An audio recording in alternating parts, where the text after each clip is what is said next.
Good morning. So just to double check from last week, some of you guys have already sent me your questions, but let me know if you have any questions about all the advanced topics that we covered from last week. There were a lot of things that you may not have gone over in science yet, so if you have anything you need clarification on, let me know. But this week, we're going to talk about special diets, and there are a lot of them. There are lots of different kinds of special diets. Different modifications you might have to make to diet for different medical issues. So we're going to talk more about the more common ones and the ones that you may see more in childhood.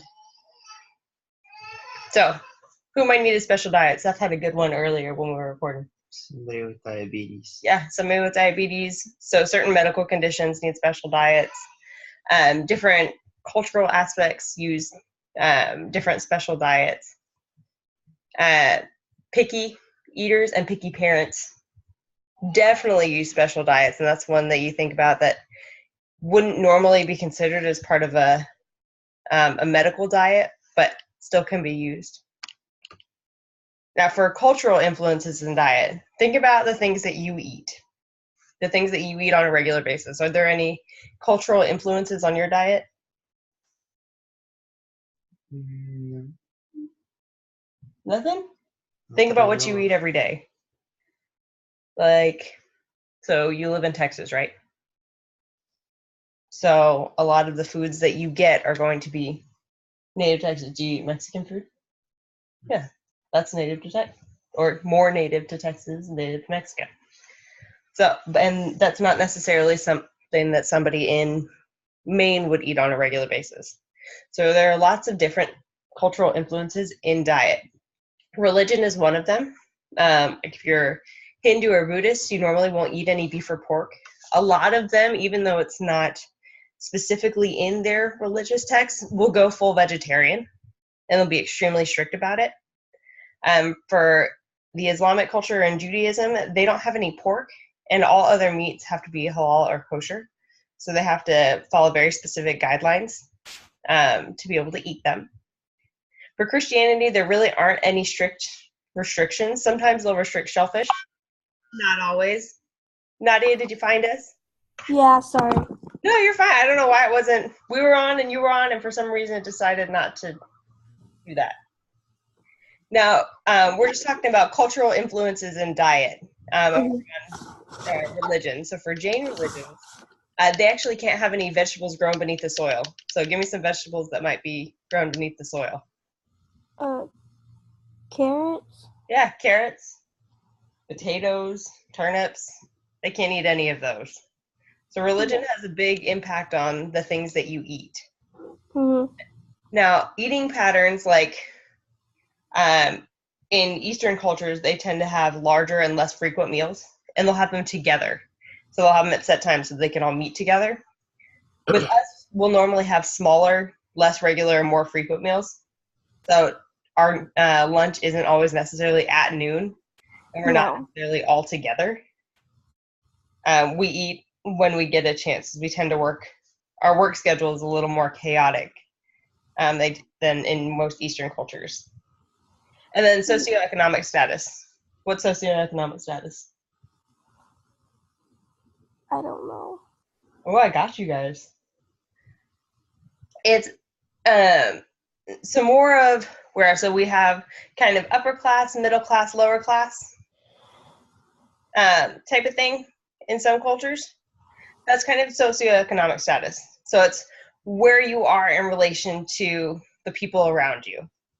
When it comes to the things you have, the amount of money you make, things like that. So that those all have an effect where you live, have an effect on the availability of food. People who tend to live in bigger cities, but live in the poorer part of bigger cities, they don't have as many grocery stores. So they tend to get a lot more of their food from gas stations and things like that. So their food quality is going to be a little bit lower. But if you tend to live out in the middle of nowhere and you grow your own food, you're also going to have less variety, but it's going to be fresher food, most likely. And you're going to be growing or your own foods. And that has a lot of effect on your knowledge of nutrition, how you perceive your food, what diets you would normally follow. Another thing that has a big effect on the food you eat is where you live. So if you live in Alaska, are you going to be able to get the same foods as you eat here? No, probably not. Not easily. They can get some of them, and our ability to ship food has really, really helped over the last several years.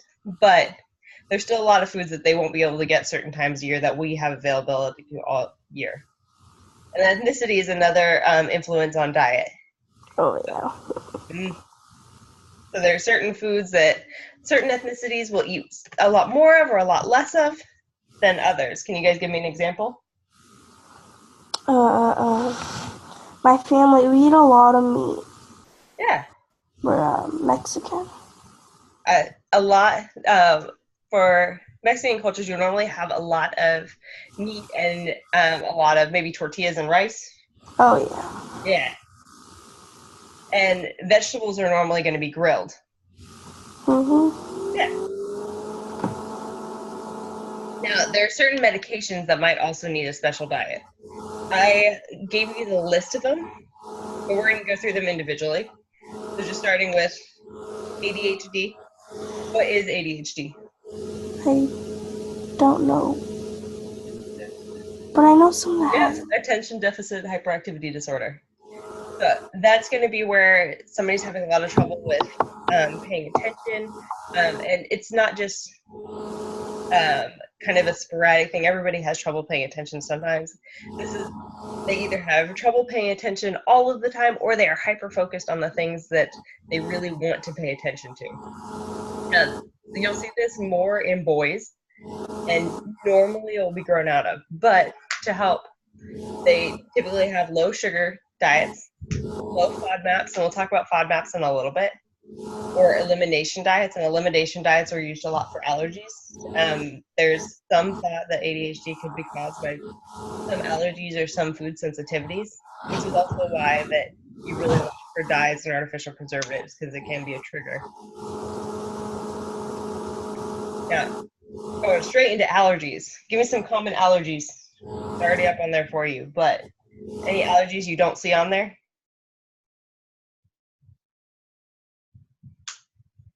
You can almost be allergic to anything. Yeah, you can be allergic to pretty much anything. So what would you normally do for an allergy to soy? You're just saying don't eat soy. You wouldn't eat it. That hasn't always been the case. They used to have you try to eat some of there was a thought that you could outgrow or out eat your allergies. So they would give, let's say, a kid that was allergic to coconut, they would consistently give that kid a little bits of coconut and think they would grow out of it. They don't do that as much anymore because it really doesn't work. There's for some, like for babies, they tend to have them eat these foods early on, because if your body can recognize the food, it's not going to fight against it. Because what's an allergy? What it is, they just couldn't give you What it is? So it's pretty much just your body fighting itself to avoid that food, and the food is acting as a trigger, and then your body just gets ticked off and wreaks havoc on everything else. But if your body recognizes the food, it's more going to happen when your body just doesn't recognize the food and it thinks it's coming in to hurt you. If your body recognizes it, it normally is going to be okay. So they'll typically recommend giving babies little bits of peanut butter or milk when they turn a year, or strawberries or another one, just to try to keep them from developing an allergy to that. Now, autoimmune disease. What is an autoimmune disease? Like, it's kind of along the same lines as your immune system fights each other itself. Kind of, yeah. Your immune system is fighting you. Yeah.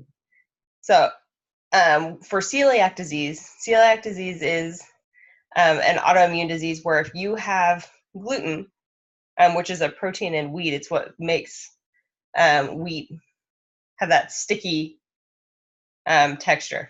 They put it in a lot of foods because it actually gives foods a really good texture.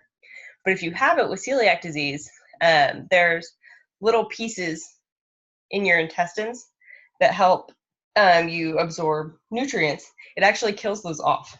And your body just kills them off, and it develops almost, they're not tears, but they're spaces inside your intestine. So it lets things through that shouldn't have been through. And that causes another bigger issue. So with celiac disease, there's absolutely no gluten. They can't have, if they stop having gluten, their intestine can actually repair itself. But if they continue having gluten, it can damage it to the point that they start having nutrient deficiencies and all kinds of other issues that come with it. So absolutely no gluten for celiac disease. That's not the same as a gluten sensitivity, and we'll talk about that a little bit later. Now, type 1 diabetes. Is type 1 diabetes the same? Let's start with this. What's the difference between type 1 and type 2 diabetes? Type 1 diabetes is your pancreas is actually was actually being fought against. Type 2 diabetes is your body was producing enough insulin, but your body's not recognizing it anymore because it's typically because you had too much sugar in the past. Type 1 diabetes used to be called juvenile onset diabetes. It's not anymore because it can be developed later. But with that, your pancreas just isn't producing enough insulin. Normally, they have to inject insulin to help you process the carbohydrates in your diet. So with that, it's a low carbohydrate diet, just trying to keep it so you don't have to inject as much insulin. So you're paying very close attention to your blood sugar, making sure it doesn't get high and that the insulin's storing the carbs like they're supposed to be. Now this one's another fun one. Systemic lupus erythematosus, or SLE. That one is there's a lot of symptoms that go with this one. So just to give you a general idea, an anti-inflammatory diet covers pretty much all of them. Just trying to cut back on inflammation with good fats, fruits, and vegetables. There are some things you can't have, and some of them are a little weird. They can't have alfalfa sprouts or garlic. Fried foods, dairy, and processed meats are kind of a given just because they are inflammatory. But alfalfa sprouts and garlic, if you have SLE, you can't have any of those. For juvenile dermatomyositis, or myositis, sorry, dermatomyositis, or JDM, that one actually goes along with celiac disease often, especially if the person with celiac disease is a kid. Kind of along the same lines, you'll have an anti-inflammatory diet with extra calcium and vitamin D. A lot of times they have to stay out of the sun because what does derma mean? Skin, yeah. And myo is muscle. So just if you had to think about it, dermatomyositis. Derma is skin. Myo is muscle. What is itis? Inflammation. Very, very basic. It's inflammation of the skin and muscle. Your body's basically fighting your skin and your muscles. You normally see it in kids. So they're not going to be able to go outside as much because they're having a lot of issues with their skin. Extra calcium and vitamin D can help. And celiac disease can contribute to it just because they're looking at the nutrient deficiencies that can come with that. Now, scleroderma. That's another derma one. Derma means skin. That's a lot of inflammation in the skin as well. So anti-inflammatory and low FODMAPs diets. And the last autoimmune disease we look at is juvenile idiopathic arthritis. What's arthritis? Inflammation of the joints. Yeah. Arthro is joints, itis is inflammation. So what would you do to cut down on inflammation? Cucumbers. Hmm? Eat cucumbers. Cucumbers, low sugar, high healthy fats, plenty of electrolytes. Just making sure the goal with any autoimmune disease is just trying to cut down on the symptoms. Generally, you can't get rid of an autoimmune disease. And you also, if you have one, you're normally going to come up with another. A lot of them are related to inflammation, so the goal is to cut down on the symptoms. Now, for cancer, a big goal in cancer is avoiding nausea. You're trying to be able to keep stuff down because cancer medication can make you really sick. There's all kinds of things that people will come up with that say, well, eat this because it'll help with cancer, eat this because it'll help with cancer. And generally, you're just trying to support your body during treatment. So making sure you're getting plenty of whole foods like fruits, vegetables, meat, or lean proteins, healthy fats, trying to make sure that you're getting as much as you possibly can that's nutrient dense. You're not trying to have anything that's potentially cancer causing. So meats cooked at high heat, like are grilled or fried. Processed meats, like hot dogs, some lunch meats, bacon, excess sugar or preservative like nitrites. You'll normally find nitrites in hot dogs and lunch meat too. Those can all be cancer causing. So those are generally something you want to avoid. Cystic fibrosis. What is cystic fibrosis?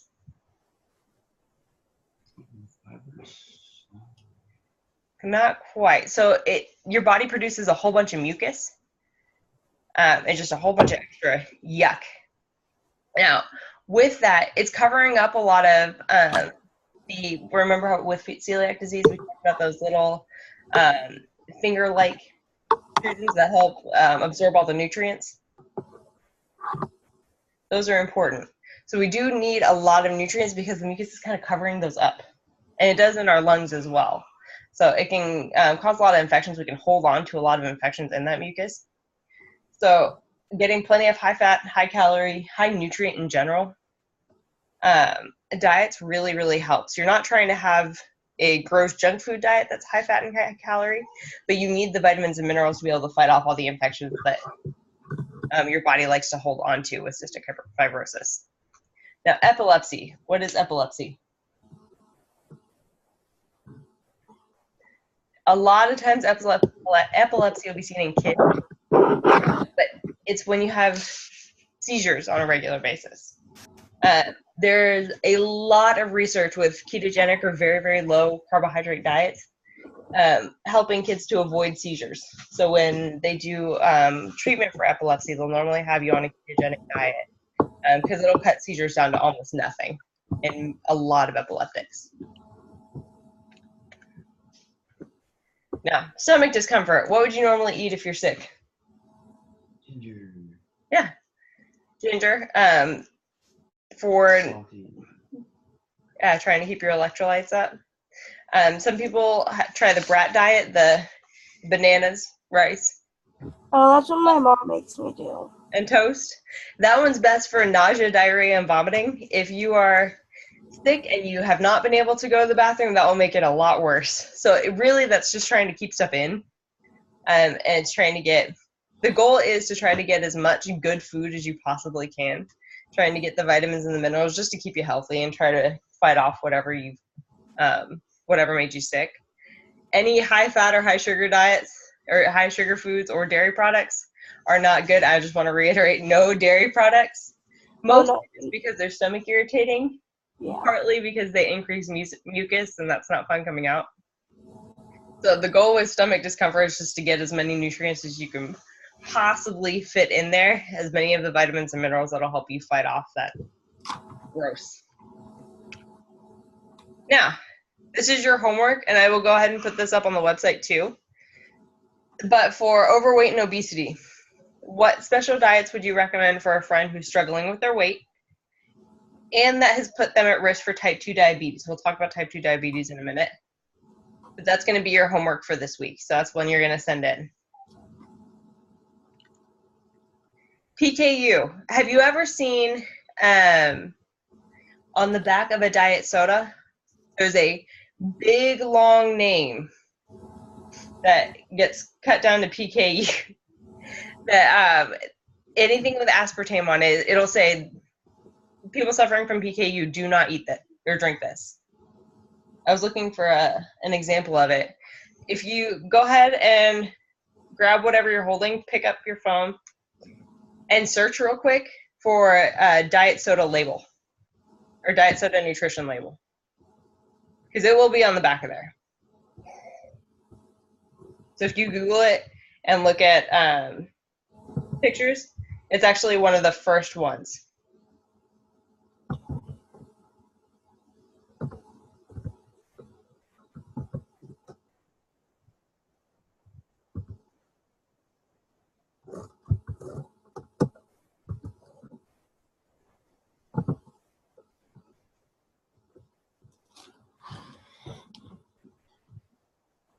So it'll be under the ingredients in any of them. You see it?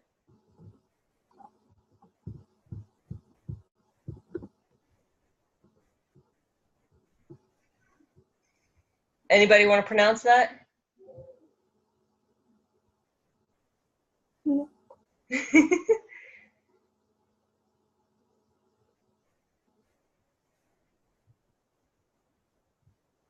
So you're looking for, yeah, you're looking for phenylketonuria at the bottom. So anything that has aspartame will have, you see that right there? There? This one? Anything that has aspartame will have that. So sugar-free foods or candy, sodas, a lot of chewable vitamins, so a lot of adult vitamins that don't have any sugar, cold medicines, NutraSweet and Equal both have aspartame. PKU makes it so that you can't have a certain protein. It doesn't cycle out of your body like it's supposed to. So your body just doesn't get rid of it, and it builds up in your body and can cause issues later. So because you can't get rid of it, you can't really have any of it. Anybody with PKU has to have a low protein diet and lots of fruits, vegetables, and grains just to support everything. They really can't have a lot of protein, and they can't have just about anything diet. So now that you've seen it, anytime you see something diet, you'll be able to see that little warning underneath the ingredients. And you'll never forget it. Sickle cell. What is sickle cell disease? It's when your red blood cells take a funny shape. So they're in a sickle shape instead of a round shape. You need a lot of vitamins to support it because your blood cells don't carry exactly what they're supposed to. It is often called sickle cell anemia. That doesn't mean, even though it's anemia, does not mean you supplement with iron. Supplementing with iron can cause anybody who doesn't need iron to go into overload, and can cause iron toxicity, which is not something you want. But you do need extra vitamins like A, B6, E, and the minerals like magnesium, zinc, and calcium. Type 2 diabetes. We already talked about it. What's type 2 diabetes? What's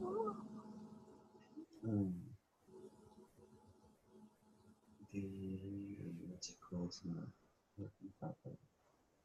Kind of. Your pancreas is working like it's No, supposed to. the Insulin? Yeah. Insulin's not working. Yeah, so your body's making a certain amount of insulin, but it can't quite handle the diet it's been given. So if your body has too much sugar and too many carbohydrates, then it just can't handle the amount of glucose in your diet, and it can't store the glucose that it's given, which makes your blood sugar go way, way up.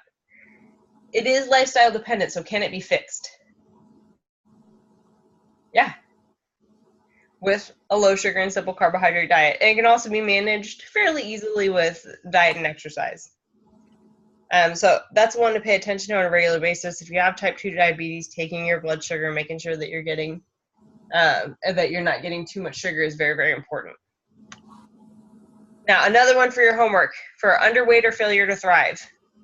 Now, if you had an athletic friend who recently lost a significant amount of weight and saw symptoms like chronic cold and very dry skin, what would you tell them? So that's one with your homework. So we're doing overweight and underweight for homework. Now that we've talked about the medical conditions that can go with it, we're actually going to talk about the diets.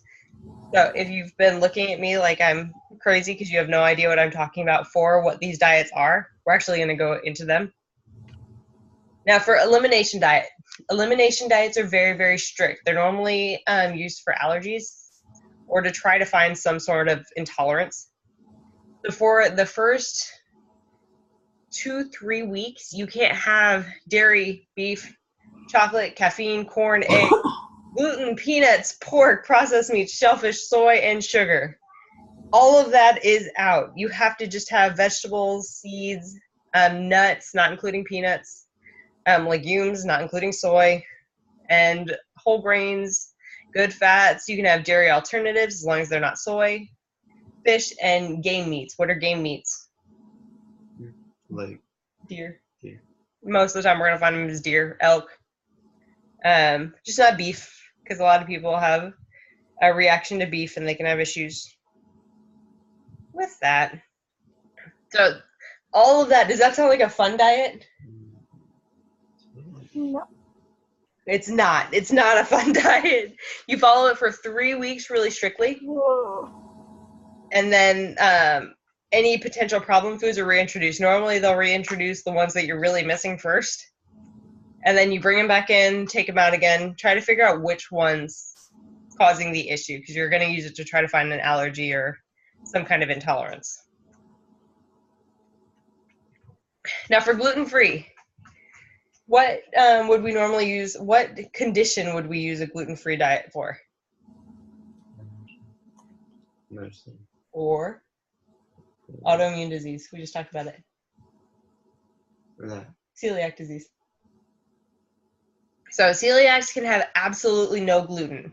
Now, when I give you a safe list, the safe is just because it is naturally grown gluten-free. Doesn't mean it's not contaminated. So if you have somebody who has celiac disease, you have to cook the foods on 2 different surfaces. So whatever had gluten in it cannot touch whatever didn't have gluten in it. So they can have corn, rice, quinoa, arrowroot, and oats. They can't be from a facility that also processes gluten-containing grains.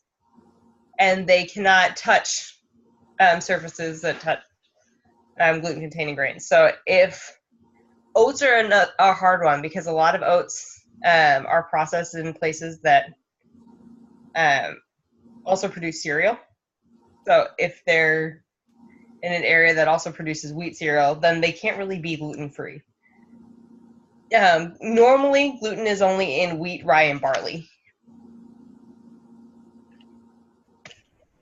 All right, high energy diets. High energy diets are normally for athletes or people who are having trouble gaining weight. Normally, you'll see that in little babies. Where should you get your energy? Protein? Fats. Why? They last longer. Mm-hmm. And fats have a lot of calories. How many calories are in a gram of fat? Isn't it like, it's 409.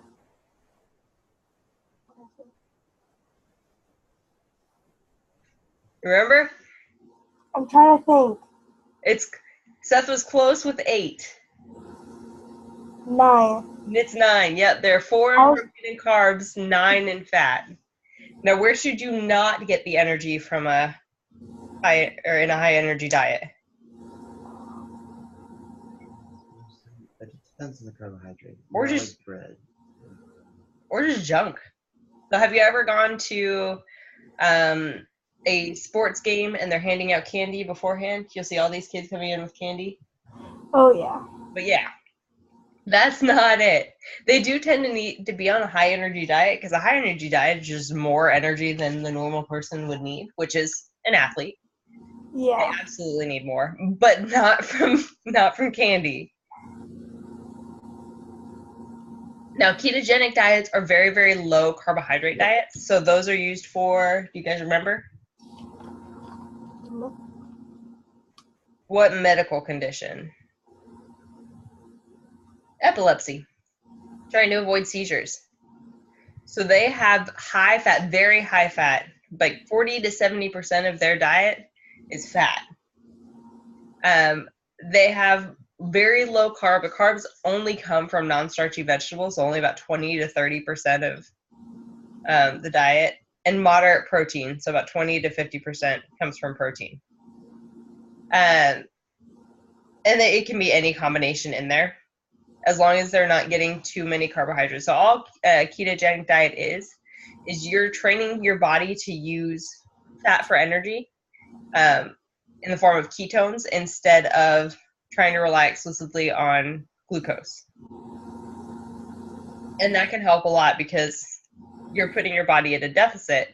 And ketones, or the glucose, are an easy, the reason it helps with, or in theory it helps with seizures, or glucose is an easy food for your brain. Seizures are just your brain in complete overdrive. So if your brain doesn't have the easy access to the energy, it still has to convert the ketones, then it's a lot harder for it to go into overdrive. Now, for a normal person who does not have seizures, ketogenic diets can be a great tool. You can still get all of the calories and the energy that you need, but you get all of your carbohydrates from vegetables. Now, what is an easy way to not do a ketogenic diet well? Not get the vegetables, right? You eat, a lot of people with ketogenic diets will try to eat all bacon all the time. Bacon and meat, bacon and meat, bacon and meat. That's not helpful. You got to get your vegetables in there. You need a full range of nutrients. Now, a low carbohydrate diet gives you a little bit more leeway. It's going to be closer to that 30% of carbs. And normally low carb diets have a little less fat, a little more protein. Now, low fat diets, when were these popular? We talked about this a couple weeks ago. Yeah, started in the 80s. Why? Because of the report, the McGovern. Yeah, the McGovern report. Did it work? Not well. Scared people.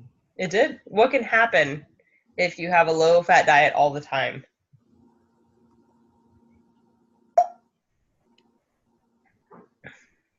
What do your fats help? Your brain. Your brain. They help carry hormones. They do all kinds of stuff. Lots of functions. Low fat diet's not helpful. For most people, there are certain medical conditions that do benefit from low fat diets. Like if somebody doesn't have a gallbladder, which is an organ that you use and to help you process fats, then a low fat diet is helpful just because they don't have the piece to help them process the fat. In that situation, low fat diets work well because they just don't have the pieces to normally function or normally process that fat.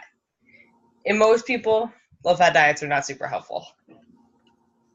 FODMAPs. I've said this a couple of times, and until now, you probably had no idea what that means because these are only used really in medical settings. Sometimes they're used for stomach issues. Sometimes the FODMAPs diet is used to find some kind of intolerance. All FODMAPs is fructose, lactose, fructans, galactans, and polyols. So FODMAPs are just certain types of foods and certain types of fibers and carbohydrates that tend to have issues with your system.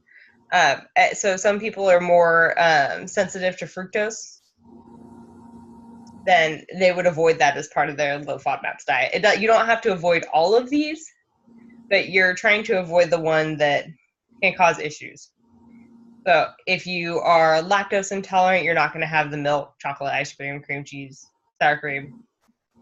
If you have more of an issue with fructans, which normally are gluten-containing grains, and other kind of sensitive vegetables, then you avoid that one. You don't necessarily have to avoid all of them. And these are going to be used more for elimination type diets, allergies, just trying to connect the dots with what's bothering your system. So if you notice that you have a lot of issues stomach-wise with apples or watermelons, honey, pears, then you can guess that you might have a fructose sensitivity. That way you can kind of connect the dots. That way you're not sitting there and guessing and trying to figure out what other issues. You're just going to avoid fructose altogether. It's more just to try to give you answers than give you ideas. Now, a Mediterranean diet. Mediterranean diets are used all the time, and they're great. Most of the time, they're plant-based. This is another cultural one that people just started to use everywhere. A lot of times, the basis for medical diets are Mediterranean diets. Could you take a guess on why that was? So, yeah, people who follow Mediterranean diets as a part of their culture. So if you were looking at let's say Greece, when this is what they eat on a regular basis, or they ate on a regular basis anyway, and they had extremely low incidences of a lot of chronic diseases, very low heart disease.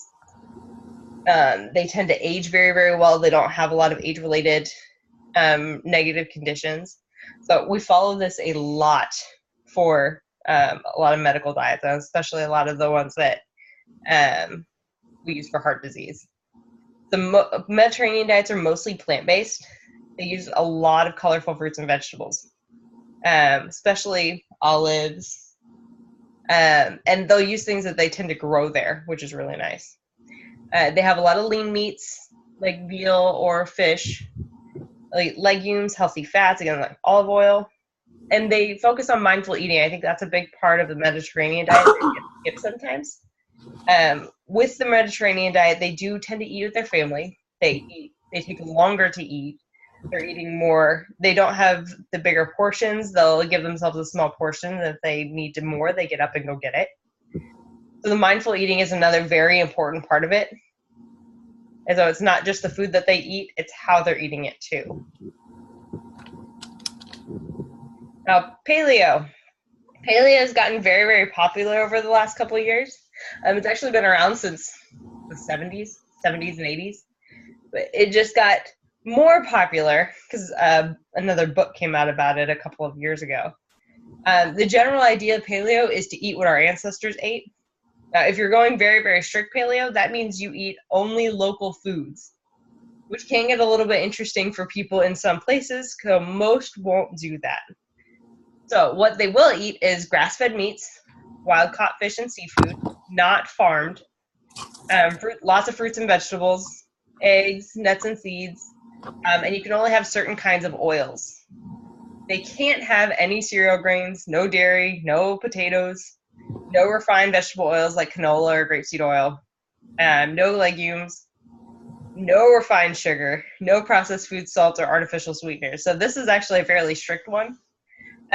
This can be difficult for smaller kids, and there have been some issues. They will normally add, if they have kids on a paleo type diet, they'll normally add a couple of foods back in, just so they don't cause any deficiencies because kids are picky.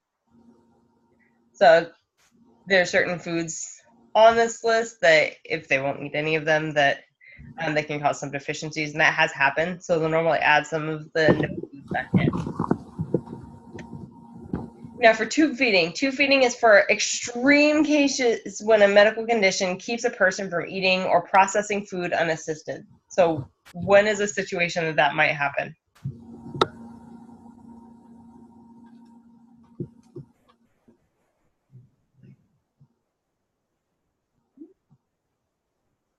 So sometimes they'll have a tube that goes directly into their stomach. Sometimes they'll have a tube that goes into their mouth and nose to help them eat. So it could be after an accident or with certain medical conditions. And those would be extreme cases, trying to get them back to regular eating habits and trying to get them back to eating and processing foods well. Sometimes after surgery, they'll need to use a tube just because the body isn't processing the food like it's supposed to. So even if they got the foods and they were eating it, they would still cause nutrient deficiencies because it wasn't being processed. So there are a lot of conditions, and if you use this too with your underweight or failure to thrive, well, normally with an athlete, it's not going to be quite that extreme, but it can happen. Now, vegetarians and vegans.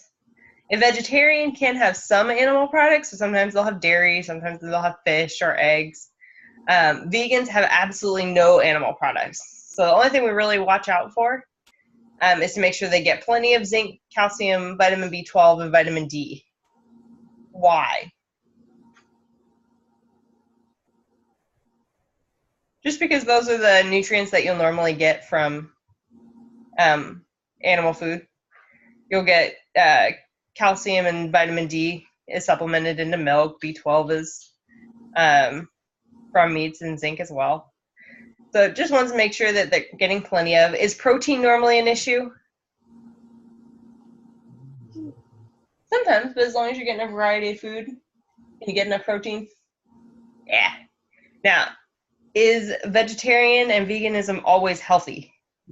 No. Are Oreos vegan? Yes, Oreos are vegan. So just because somebody is on a vegetarian or vegan diet doesn't mean it's inherently healthy. They still have to get all their good foods, all their fruits and vegetables, make sure they get enough protein and nutrients. It is possible to have and common to have a really unhealthy vegetarian or vegan diet. All right, what are some challenges that might come up with special diets? Give me an easy one. Pickiness. Somebody just won't eat it. That happens a lot with kids in paleo. So sometimes you have to make adjustments. Now, with certain medical conditions, those adjustments aren't there, and just reintroducing the food on a regular basis can help. Making sure you're getting enough nutrients, like with with paleo or a ketogenic diet, making sure you're getting the vegetables, or a vegetarian diet, make sure you're getting your protein, zinc, B12, vitamin D. Planning with special diets, a lot of times you have to plan very, very well around getting enough food, around restaurants, making sure that you have snacks for the day. So you have to watch for lack of availability and lack of support in your area. So there's a lot of planning that goes into special diets. Now, just a couple questions for today. What's one group that might need a special diet?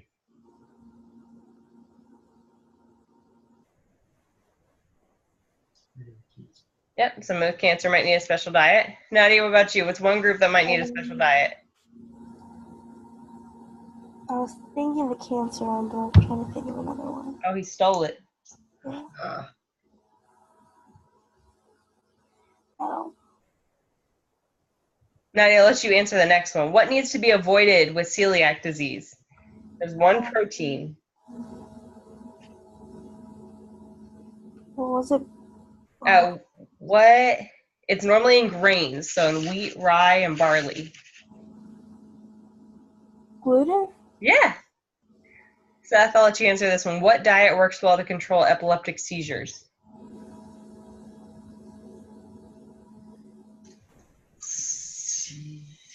That's a disease.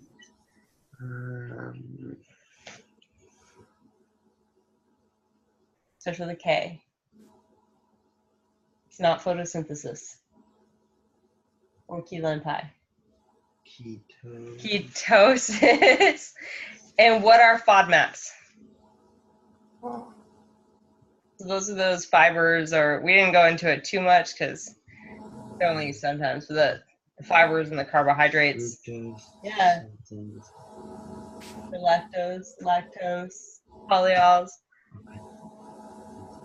Fancy names.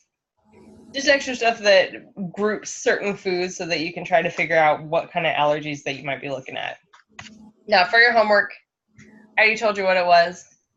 You're going through overweight and underweight and trying to decide what you would recommend for those two conditions.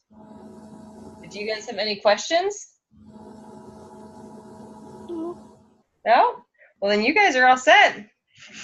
We have one more class before our final. So I will have a study guide up next week. But y'all are all set. You guys have a great day. Bye, Nadia. bye.